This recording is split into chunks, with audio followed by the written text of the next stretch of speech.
Cualquier cosa. Dime qué se siente. Hola amigos de YouTube. Bienvenidos a un nuevo video. Yo soy Mafe. Karen, Laura Y Valeria. y esto es Mundo Aprende. Este video va dirigido a unas personas muy especiales. Ellas son las amas de casa. Corre video. Los temas a tratar hoy son La comunicación. y la ciencia. Bueno, pero creo que es muy importante que tengamos en cuenta ciertos aspectos para que ya empecemos como tal con los temas.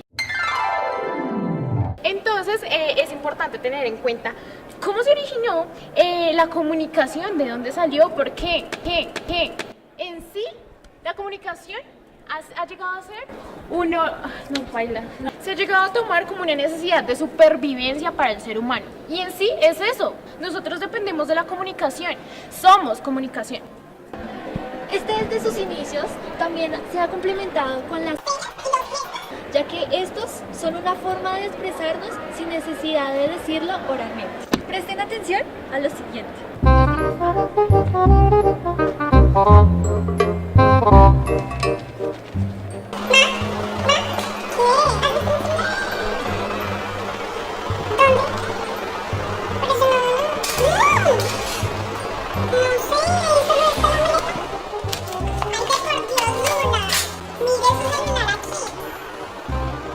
Hoy en día uno de los temas más importantes en la comunicación es el tono. Pero ¿por qué, señores amas de casa? ¿Por qué, señores docentes? ¿Por qué, estudiantes?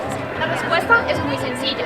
El tono lo que quiere es dar a entender sentimientos, expresiones, y lo que quiere es dar a conocer o a expresar. Un ejemplo muy claro es cuando una persona habla así en un tono súper alto, que quiere dar a entender atención, muy diferente a cuando una persona habla en un tono muy pasito. ¿Qué significa cuando esa persona se siente intimidada por algún tipo de cosa?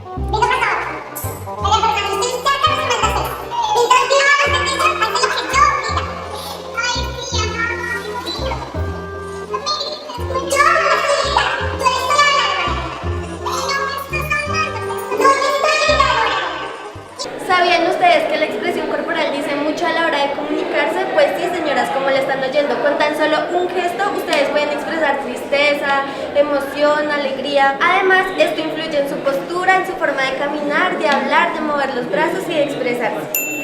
Por otra parte, la forma de vestir también dice mucho de ustedes. Si ustedes van para una entrevista, tienen que vestirse formal y adecuado al lugar.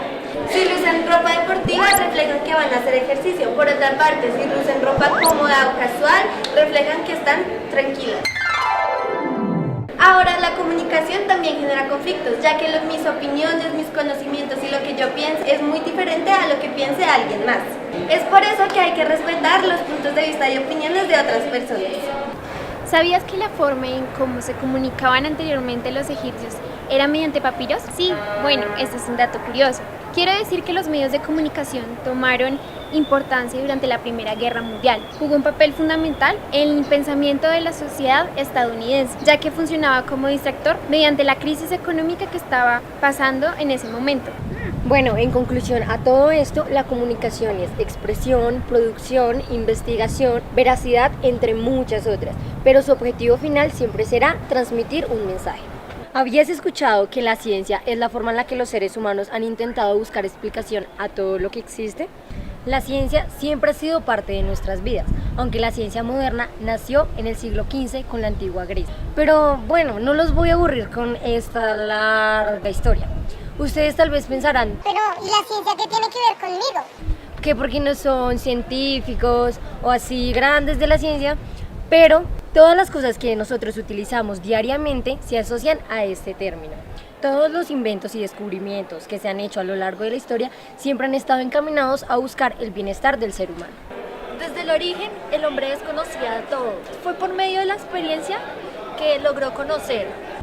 Un ejemplo claro es cuando un niño toca por primera vez una plancha.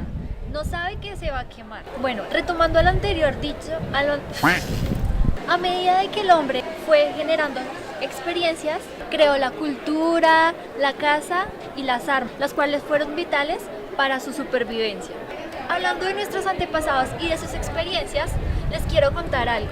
¿Ustedes sabían que antes no se tenían las mismas creencias de explicaciones como las que se tienen ahora? Es decir, ellos no lo vieron desde un punto científico desde el principio, sino que trataron de darle una cierta explicación de forma que crearon los dioses. Ellos creían que todo lo que se les brindaba de la naturaleza y todo lo que era vital y factible para ellos era generados por dioses como el dios de la tierra, el dios del agua, el dios del sol y entre otros. No sé si sabrás, pero la ciencia es producto del hombre. Aparece después de él y gracias a su capacidad de observación y curiosidad, el hombre ha logrado construirla a lo largo de su historia. Nace como un intento de explicación, preguntándose el porqué de las cosas. Este interrogante es muy importante, ustedes se preguntarán por qué. Porque de allí es de donde se generan las dudas del mundo que lo rodea. Es buscar el motivo que hay detrás de todo lo que existe y por qué es como es. ¿Qué le permite al hombre diferenciar la ciencia de otras explicaciones del mundo? Por medio de la lógica. ¿Y qué es la lógica? Bueno, la lógica estudia los razonamientos internos del ser humano, le dan coherencia a este y nos permite separarlos entre lo que es correcto y lo que no lo es. Por ejemplo, si digo que el detergente es adictivo para la comida, estaría diciendo que es bueno para la salud, lo cual no es cierto, ya que se sabe que el detergente se utiliza para la ropa y no para la comida. Quería contarles que, como se ha conocido siempre, la ciencia no solo estudia los fenómenos, esta también tiene un objeto de estudio y es la realidad. La realidad es todo lo que rodea al ser humano. Toman en cuenta dos escenarios, la realidad natural y la realidad social.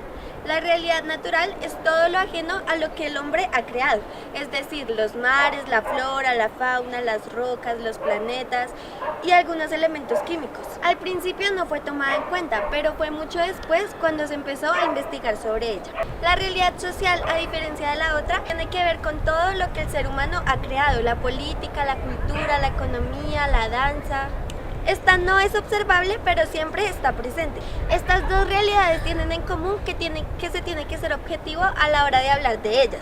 Es decir, no se pueden intervenir ni opiniones ni sentimientos a la hora de hablar de ellas. Por ejemplo, si usted habla de la corrupción, otra vez tienes que mostrar los resultados que obtuviste de tu estudio, así las personas que estén involucradas sean familiares o personas cercanas a ti. La ciencia responde a una serie de condiciones de tipo social, político y económico.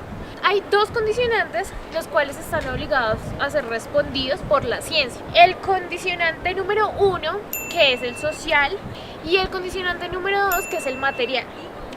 Los condicionantes de tipo material son aquellos que existen, que se pueden tocar, que son visibles. Un ejemplo, la manera de pensar de un niño que fue criado en el campo no va a ser la misma de la que fue criado en una ciudad.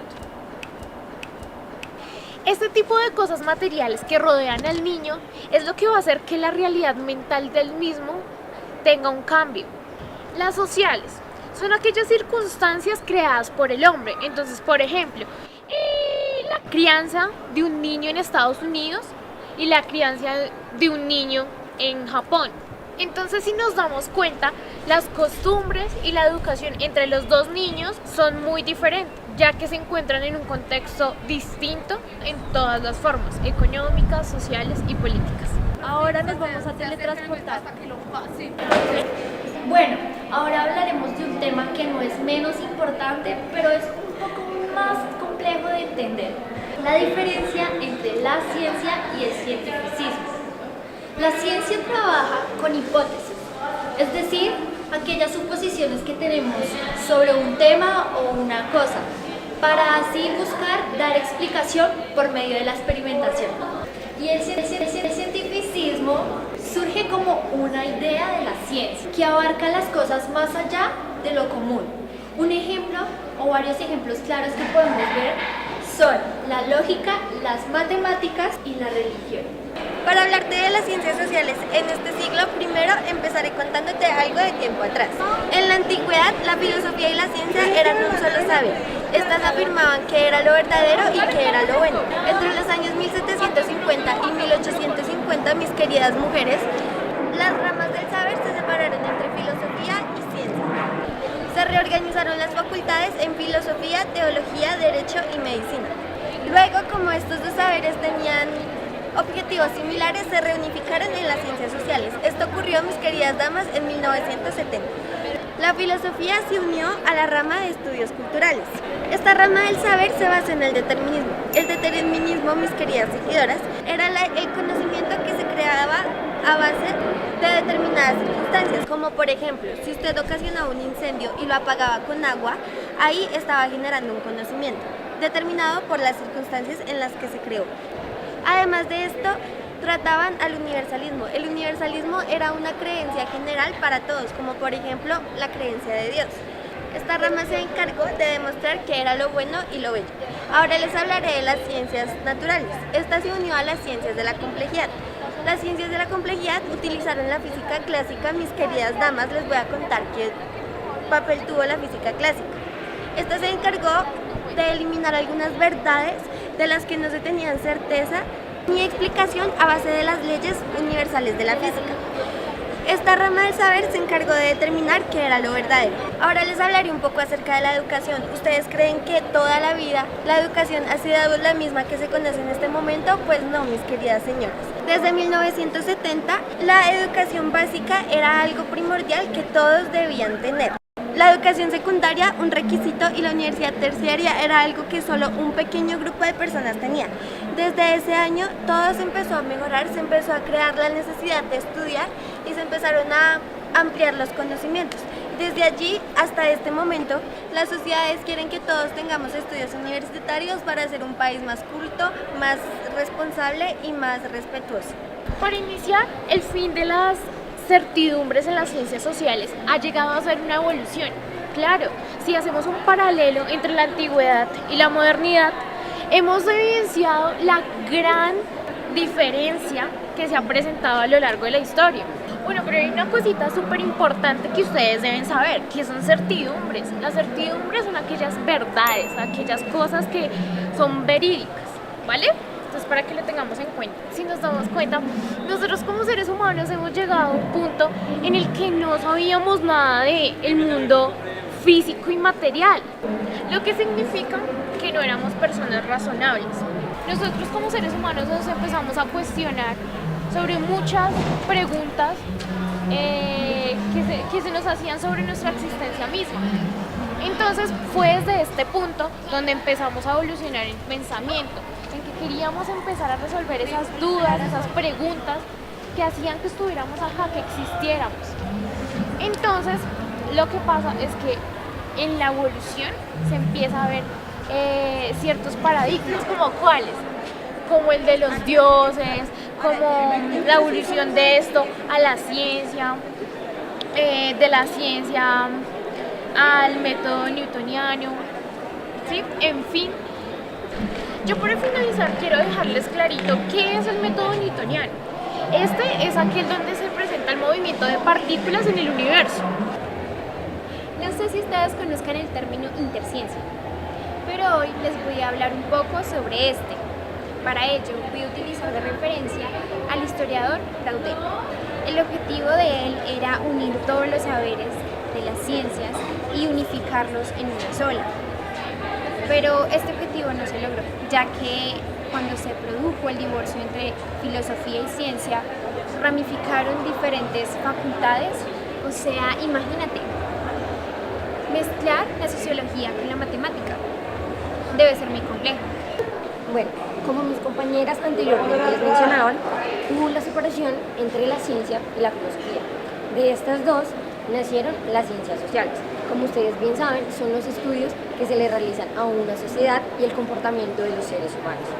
Anteriormente, ellos creían que las ciencias sociales tenían un estudio nomotético. Ustedes van a decir, sí, ¿qué términos es muy complicado. Pero pues realmente no lo es tanto.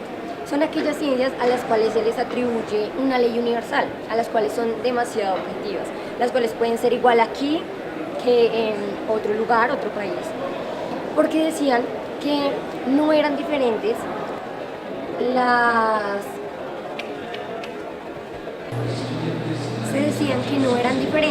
los estudios sociales y los estudios físicos. Mi compañera Luna ya les habrá hablado acerca de un historiador llamado Braudel. Él toca un término demasiado interesante llamado la larga duración. Este se le atribuye el estudio de la historia. Este busca los hechos o sucesos a corto y a largo plazo. Para Braudel existen 3 categorías históricas en las cuales se clasifican en tiempo corto, tiempo medio y tiempo a larga duración.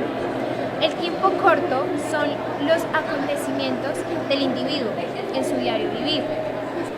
El tiempo medio son las circunstancias que se van desarrollando a lo largo de la vida del ser humano.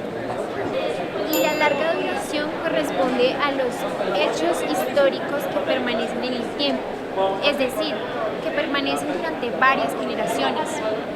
Además de ello, Braudel habló sobre el sistema mutuo, en el que países como Francia, España e Inglaterra explotaron los recursos de los territorios de sus colonias.